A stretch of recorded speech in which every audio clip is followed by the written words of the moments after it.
Guys, Jimmy here. Figured I'd start off my channel. Bit of a basic bike check, basic gear check. Some of the things I use day in, day out on my daily commute. Because you're probably going to see some of them. My bike definitely, some of my gear in action. Before I jump into the bike check and the gear check, I figure I should introduce myself. So I'm Jimmy. I live in Adelaide, which is in South Australia for anyone watching from around the world. Currently attending studies at the University of South Australia. Commuting back and forth on a BMX cruiser, which I'll do a bike check on in a minute. And I ride that much and I have a GoPro on anyway. I figured I'd get some good footage and bring you guys along for the ride. So here I am. It's me. I must admit this is not going to be a cycling or BMX specific channel. I have plenty of other interests as well that are likely to pop up from time to time. Admittedly a bit of a nerd. I play a lot of video games and volunteer at the anime conventions and stuff, but I'm sure there'll be something for a few people around here. Anyway, hope you guys enjoy. Thanks for tuning in. Alright guys, bike check time. Now this is my 2015 OM Flyer. It's been customised. I purchased it from Little Black Bike in the city. Honestly, they're awesome. You should check them out. Totally not sponsored, just honestly I spend that much time there, it's hard not to recommend them. The bars have been swapped out from stock. These are SE Powerwing Pro race bars in a 29x9. The stock was 7.25 by 28 I believe, just too cramped on the back for commuting. Basic Lazone commuter lights are about 3 years old, I don't even know the model numbers. Cheap Bluetooth speaker, keep the beats going. I've got a left-hand Deatec MX2 brake lever. It does the job. It's hooked up to the stock Tektro caliper, which other than the fact that it's got a booster plate and upgraded Clark's brake pads is stock. Primo linear slip cable. Would have bought an Odyssey, but got offered these at half price and at $10. I just like, yeah, that'll do. Stock head stem and stock cap, 55mm SE retro polished. It's able to be flipped over if you want to lower your bars a bit. I don't. Just some regular round aluminium spacers. I have got the SE hex nut ones, I just think they look a bit silly. Sealed bearing Nico headset, 1/1/8 press fit, threadless. Honestly, if anyone at SE is watching this, please consider swapping to an integrated headset. They are just so much easier. The tape's on here just to hold my brake cable in place, because on the V-brake, if it's flopping around, I find it doesn't work well. You could get away with just having the pad set over that. I just didn't want to run the frame pads because they get stolen at uni too easily. The seat's an Alienation recliner pivotal, hooked up to a 320mm S&M Long Johnson post. It's almost at minimum insertion point. Stock seat clamp, SE donut clamp, looks kind of meh. Be swapped out for a Profile Slim Jim eventually. As I mentioned, the brakes are the stock Tektro calipers. They've got a booster plate on them and Clark's triple calic brake pad shoes that you can just replace the cartridge, which is handy. Cheap Lazone light, cheap surface light. Profile cranks, this is where stuff starts getting impressive.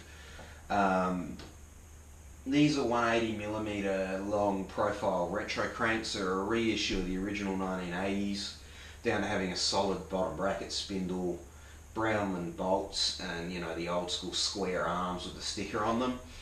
These, however, are not your typical 180mm retro cranks. They've got a titanium sprocket bolt holding in place this awesome profile fireball sprocket. It's a 39 tooth, which is the same size as what was stock on this bike, but it's a 1/8, not the more common 3/16, which, yes, 3/16, not 3/32. They were a freestyle sprocket from the mid-90s, during which time everything was going oversized, and they ran a small motorbike chain like the 50cc Honda Postie bikes have, and they are a lot more common than the 1/8 like I've got, and a pain in the butt to fit anything to. So I'm very glad I picked that up, snagged it up with an Izumi 1/8 black and silver standard chain. I love Izumi chains. They've been around for so long for a reason. They're just good, they're sturdy, they run smooth. I've tried other brands of standard chain and I just won't go back. At the back I've got a White Industries Eno 17 tooth freewheel, same size as stock. The ACS Crossfire was passable, but when you get offered an Eno at the price I did, you'd be stupid to say no. I do like that I can lock it up, you know, track stand, lock up the brake, load up the cranks, let it off and fly. The ACS was a bugger for getting caught between engagements when I did that. Makes a nice noise too. Profile chain tensioners. My ride style is very aggressive. As a result, I tend to find that my wheel slides a bit without them. Just some old bar tape off a road bike to protect my chainstay. You'll see that on a couple of my bikes. I used to ride road bikes, so I have some bar tape kicking around still. Stock wheels, other than the freewheel, SE, seal bearing hubs, high flange, they look cool. Red anodized rims, they look cool. Stainless spokes, I don't know if they're butter or not, I don't really care. In the decent brass nipples. The tyres are the stock Kenda K-Rad 26 by 1.95. I find that they're a bit mediocre. I mean, once again, I'm 6'2" and about 110 to 120 kilos. By the time I got my bag on, there's 130 kilos on the bike easily. I find that the sidewalls deform a little. I will be going to Maxxis DTHs soon. I have got thorn-proof tubes in them. I've also got slime sealant in them. I really don't want to be stopping and fixing a flap, so that helps. Got little grenades as the valve covers, just because if you're going to have valve covers, why wouldn't you fancy them up? And also, last but not least, Odyssey Trail Mix in a polished. They're a loose ball bearing pedal, but they do the job. You know, value for money wise, I can't fault them. And then obviously I got a heap of stickers all over the frame. I've got Profile Racing stickers left and right. Little Black Bike, Adelaide Dirt Jump Festival. Just sticker that shit up, you know. This is just par for the course. If you're riding BMX, you want to stick stickers on everything. I figure a bit of a gear check's important as well as just a bike check as a commuter. Start off first and foremost, start off top of the head, work my way down. I guess similar to what I do with my bike. First and foremost is the helmet that I wear. It's a POC Crane Pure. It's nice and light. It's covered in stickers. It's well vented. It actually fits my big head. A lot of helmets are just too small. I'm 6'2". I have a big buff head. I've got large hands and size 13 feet. So finding bikes, parts, accessories that fit and take the day-to-day load of having someone like me using them, I got to take what I can get. I know some people are going to say, oh, helmets suck. Here in Australia, you don't have a choice. It's a $230 fine if you're caught riding without a helmet. I can't afford that as a uni student. If you can afford it, go right ahead. I'm not going to tell you not to ride with a helmet. All I know is that this thing has been brilliant since I bought it. I can't fault it. It's a lot better than my old ProTech, because the ProTech was double the weight and a bit tight. There's also a black shell on there, which got very hot in the Australian summer. I quite like having a white shell helmet now because I don't get as hot and sweaty. Other gear I use day in, day out because I commute, my Chrome Industries backpack. It's a barrage cargo bag, I believe they call it. It's nice and sturdy. It's well US made, watertight. Webbing on there, 3M on the strap. Nice big sturdy buckle. I like that it's got the oversized buckle. You see too many bags with this sort of roll top design with a flimsy little strap and a flimsy little buckle that just don't take the rough and tumble of day-to-day use. Similar deal, these side buckles aren't as big, but damn, they're just sturdier than what you see on a lot of bags. It's got full metal clasps on it, metal strap at the back with a metal seatbelt style catch. You know, the loops here are metal, not plastic, for hanging things on. It's just well thought out for cycling. It's not cheap here in Australia. It's a $300 bag, but I was tearing through $70 bags about one every 3 months, so I just saved up that money and bought one of these, and I can't fault it. Yes, it's expensive, but you get what you pay for. I ride with gloves on purely because I get really bad chafing in this part of my hand due to running ODI mushrooms, which are an old school, very narrow grip. They're nice and chunky, which is why I still run them. But without running grip donuts, which are one of my pet peeves, having a pair of gloves goes a long way. They're just a basic black fingerless leather glove, nothing to write home about. Picked them up cheaply at a motorbike store.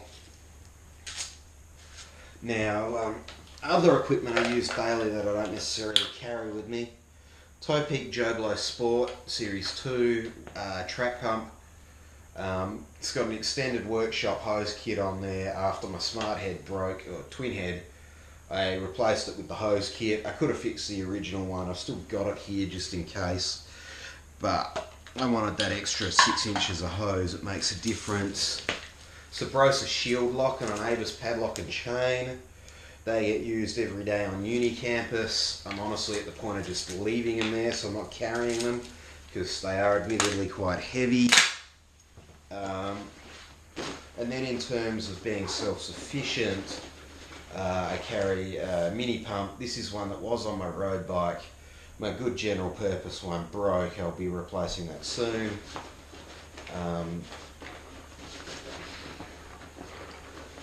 A little multi-tool, not bike specific, but it's got a lot of little spanner or wrench options in there. Great for just fine-tuning old school brakes and stuff. Just handy to have. It's got a small knife and a bottle opener. Could be handy for digging glass out of a tyre. Who knows? Basic levers, tyre levers, Lezyme. Don't know where I even got them from. I've had that many pairs over the years. I just like that these are small and compact. Very basic multi-tool. It's an El Cheapo Maxxis I paid about $8 for. It's not great, but it's better than nothing. Some glueless patches. These are Topeak ones. They stick well. Don't inflate your tube outside the tyre. If you put one on, they can pop straight off. Basic tyre boots, Lezyme brand, don't know where they came from. I think they were part of a kit with those levers, don't quote me. And I think that's about it, no? And my wheel nut spanner. It's a 15mm, it's an old Sid Chrome, it's got my initials engraved on it, a piece of electrical tape for no reason whatsoever. My granddad gave it to me years ago, Aussie made, strong as nails, better than trying to carry my full-length Snap-on workshop spanner. I love the Snap-on, but I got to keep the weight down on my back. It's so yeah. This is a disorganised version of, but at least a functional version of what I consider the bare minimums for commuting on a bike.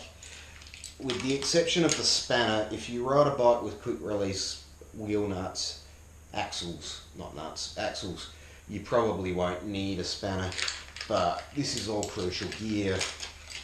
The pump can also be mounted to your frame if you've got bottle cage bosses. I don't. That's why it's in my bag. So yeah, if you're going to be commuting day in, day out, I'd carry at least that. I'd even recommend a bit better multi-tool with a chain breaker if you can. The only reason I don't carry one like that at the moment is the Izumi is too big for my portable chain breakers, and it's just such a sturdy chain that if it breaks, I doubt I'll be able to patch it on the fly anyway. Alright, later guys.